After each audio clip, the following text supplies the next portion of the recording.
Sosial şəbəkələrdə saxta həkim olduğu iddia edilir. Gülbadə Abdullayevanın yenidən fəaliyyətə başlaması ilə bağlı video yayılıb. Pasiyent klinikaya gəlir, həkimlə görüşür. Mənə bir dənə ətraflı məlumat verərdiniz də, yəni bunun gedişatı, əməliyyatdan sonra. Yoxdur, cavab bu nəticənin gücünə alır. Yəni idmanla, masajla onu itirə bilərsən. Niyə özünə əziyyət verirsən? Mənə bu xalq baxardınız. Xalq da yoxdur. Yoxdur, amma biz az da O olsa... dəridir, aşkım, onu eləmək olmaz. Olmaz. Hə. Aha.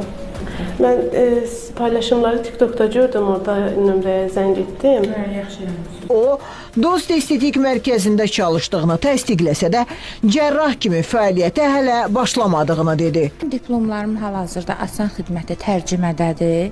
Yəni mən Türkiyə bir də Ukrayna təhsili aldığıma görə, yəni mən onları burada təsdiq elətdirməmişəm. Səhiyyə Nazirliyinin Analitik Ekspertiza Mərkəzindən bildirildi ki, sosial şəbəkələrdə yayılan video görüntülərdə adı hallanan Abdullayeva Gülbadə Əli Qismət qızının adı tibbi işçilərinin vahid reyestrində mövcud deyil və tibbi fəaliyyətlə məşğul olmaq səlahiyyəti yoxdur.